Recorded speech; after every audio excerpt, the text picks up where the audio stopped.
السلام علیکم۔ اصاف اور نائلہ نے بلا شبہ تاریخ انسانی کا گھناؤنا ترین کام دنیا کی مقدس ترین اور محترم ترین جگہ پر کیا۔ اسلام کی آمد سے قبل عہد جاہلیت میں اصاف نامی ایک شخص تھا جو کہ قبیلہ بنی جرہم کا ایک نوجوان تھا، جبکہ نائلہ بنت زید کا تعلق بھی اسی قبیلہ جرہم سے تھا۔ قبیلہ جرہم وہ قبیلہ ہے جو سب سے پہلے مکہ میں آ کر آباد ہونے والے قبائل میں سے ایک ہے۔ تاریخ میں مذکور ہے کہ نائلہ بنت زید ایک حسین عورت تھی جو نیم عریاں لباس میں اپنے حسن کی نمائش کرتی تھی اور اسی حالت میں وہ طواف بھی کیا کرتی تھی۔ اسے نیم عریاں حالت میں دیکھنے کے لیے اس کے ساتھ ساتھ نوجوان چلا کرتے تھے۔ انہی شیدائیوں میں سے ایک نوجوان سردار اصاف بن بغی تھا۔ اصاف دوران طواف ایک دن بے خود ہو کر دست درازی سے بھی آگے بڑھ گیا۔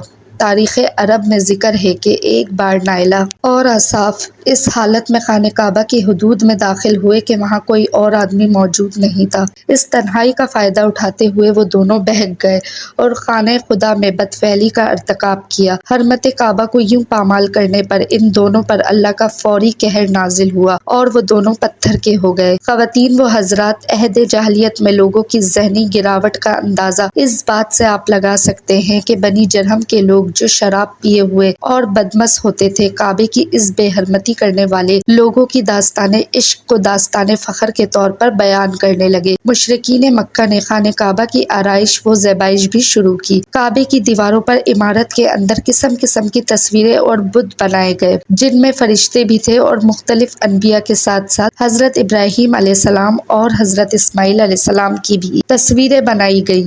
اس کے علاوہ خانہ کعبہ میں 360 بت بھی رکھے گئے جو تمام قبائل کے تھے۔ ان بتوں میں نائلہ اور اصاف کے مرنے کے بعد کے بت بھی شامل تھے اور انہیں بنو جرہم نے عشق و محبت کا مظہر قرار دے کر ان کی پرستش شروع کر دی۔ یہ بت جائے زمزم کے کنارے نصب تھے۔ بعد ازاں بت پرستوں نے ان بتوں کو اٹھا کر صفا و مروہ کی دونوں پہاڑیوں کے درمیان رکھ دیا اور ان دونوں بتوں کی باقاعدہ پوجا ہونے لگی۔ پھر جب اللہ تعالیٰ کے فضل سے عرب میں اسلام پھیلنا شروع ہوا تو مسلمان اصاف اور نائلہ دونوں بتوں کی وجہ سے ان دونوں پہاڑیوں پر جانے کو گناہ سمجھنے لگے۔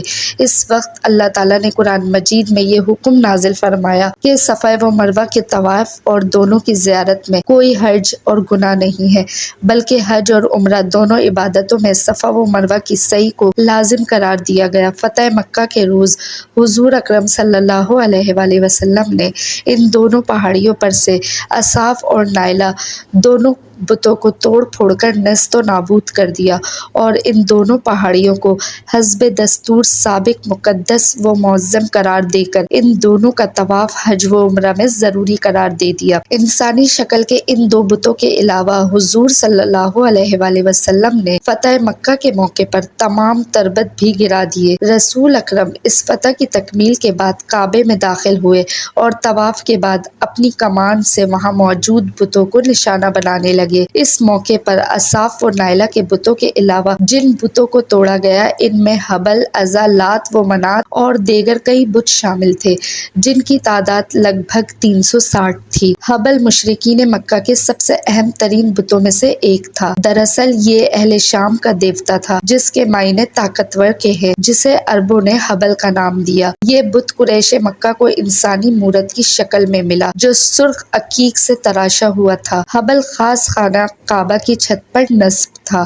اسی طرح عزا بھی مکہ سے چند میل دور وادی نخلہ میں کیکر کے ایک درخت کے نیچے نصب تھا، جبکہ خانہ کعبہ میں بھی عزا کا ایک نمائشی بت رکھا ہوا تھا جسے فتح مکہ کے وقت توڑا گیا، جبکہ وادی نخلہ میں عزا کے اصل بت کو توڑنے کے لیے حضرت خالد بن ولید رضی اللہ تعالیٰ عنہ کو بھیجا گیا۔ مشرکین مکہ کا تیسرا بڑا بت لات، یہ طائف میں اس جگہ نصب تھا جہاں آج کل مسجد طائف کا بائیں مینار ہے۔